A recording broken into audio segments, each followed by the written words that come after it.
In an age where technology binds us closer than ever, the idea of uncontacted tribes seems almost mythical.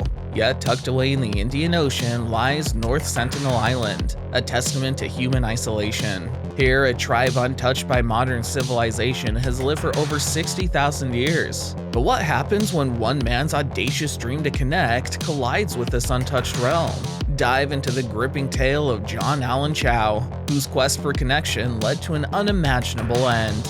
Born in the southern state of Alabama, John Allen Chau's childhood transitioned to the scenic backdrop of Vancouver, Washington. This change of environment perhaps foreshadowed a life destined for unique transitions and transformations. From a tender age, John displayed an unmistakable zest for exploring uncharted terrains, with family tales recounting his many neighborhood adventures. But it wasn't just the physical world that called out to him. As years went by, a spiritual journey began. Infused with a fervent zeal, John felt a calling, a vocation to spread the teachings of Christianity. This passion led him to distant lands, sowing seeds of faith, but none as dangerous or mysterious as the one he would eventually be drawn to: the secluded North Sentinel Island. In a world rapidly shrinking due to technology and global travel, the Andaman Islands remain a place of mysteries, particularly North Sentinel Island. Here, the Sentinelese tribe has lived, possibly for over 60,000 years, untouched and unaltered by modern civilization. Their choice of isolation isn't just voluntary, it's fierce. Any outsider attempting to approach is met with unwavering hostility, a clear message that visitors aren't welcome. Recognizing their desire for solitude, the Indian government has stepped in, imposing stringent regulations to protect them from the outside world. Yet among many who learned about them, John Allen Chau found himself irresistibly drawn to these islanders, his fascination growing into an obsession that would shape his destiny. After learning about the enigmatic Sentinelese tribe, John's determination to connect with them grew profoundly. He joined forces with the Christian organization All Nations, sharing a vision to spread the gospel to every corner of the world. Within the missionary community, a haunting belief persisted. The Sentinelese, untouched by modern civilization, represented the last bastion of Satan's influence on Earth. The notion ignited an unshakable obsession within John. For 3 long years, he meticulously planned his voyage to North Sentinel Island. Each day, he was driven by an unwavering purpose and conviction, convinced that he was chosen to undertake this perilous mission. Little did he know, his fervor would lead him down a path from which there was no return. With John's deep-rooted fascination for the Sentinelese tribe growing stronger, he knew he had to prepare comprehensively for his unauthorized expedition. Prior to his journey, John took painstaking efforts to undergo medical checkups, ensuring he received all necessary vaccinations. Understanding the tribe's language was essential, he dabbled in linguistic training, hoping to bridge any communication gap. As he was keenly aware of the vulnerability of the Sentinelese people to external diseases, upon his arrival in Port Blair, John enforced upon himself a period of quarantine. He wanted to minimize any risk of transmitting ailments to the island's inhabitants, but his ambition came at a moral cost. To get close to North Sentinel Island without alerting authorities, John took a clandestine route, bribing local fishermen to take him near the island.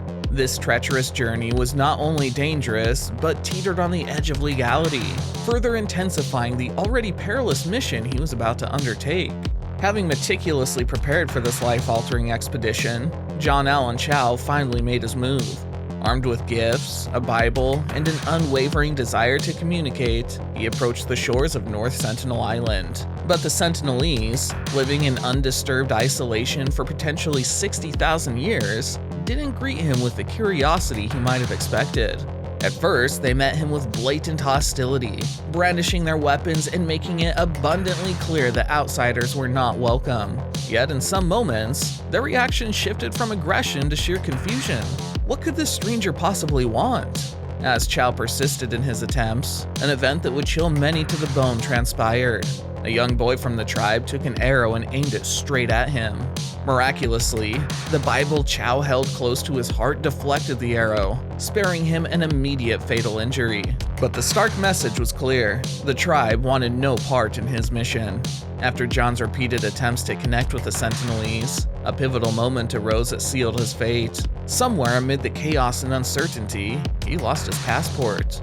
Most would have viewed this as a sign, a moment to turn back, but for John, it only strengthened his resolve. Rather than seeing this as an obstacle, he viewed it as a divine test of his faith and mission. Despite the clear and present dangers, his determination only grew. He believed he was on a righteous path, and perhaps this unwavering belief in his cause blinded him to the realities of this precarious situation. The local fishermen, who had been watching from a distance, grew increasingly concerned for him.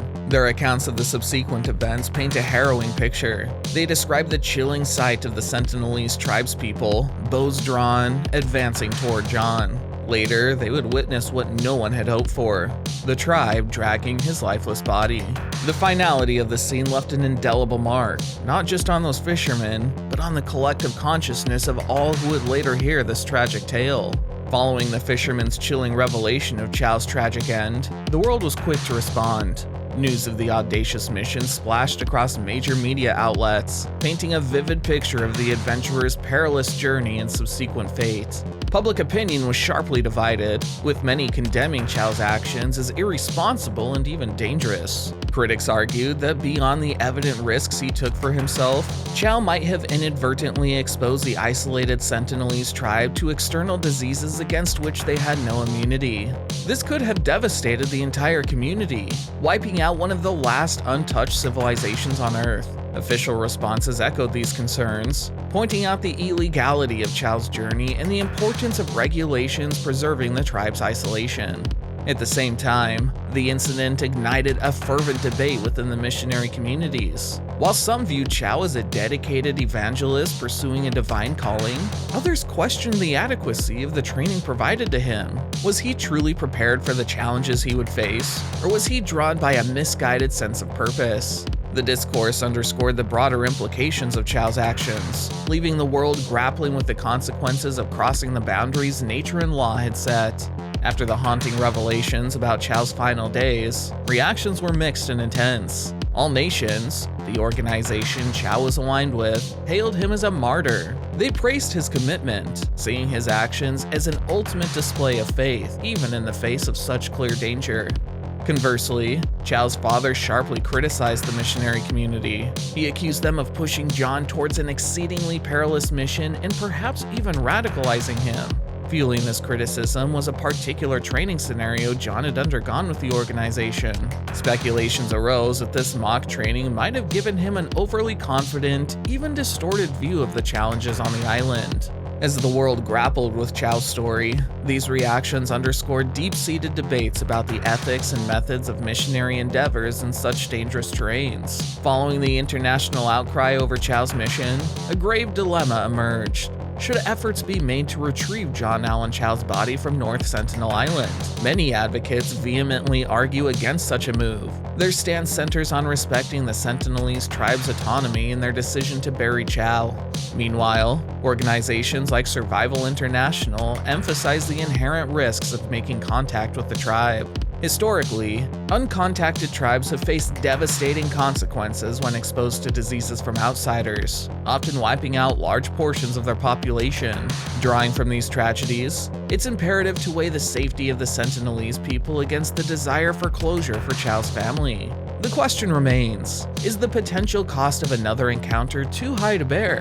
While the tragic fate of John Allen Chau stunned many, the legal ramifications that followed were equally daunting. The Indian government has clear regulations prohibiting unauthorized visits to North Sentinel Island, a stance aiming to protect both outsiders and the indigenous tribe from potentially lethal interactions. Ignoring these laws, Chau and those who assisted him embarked on a perilous journey, leading to severe legal consequences. Soon after the incident came to light, the fishermen who facilitated Chau's journey to the island were arrested.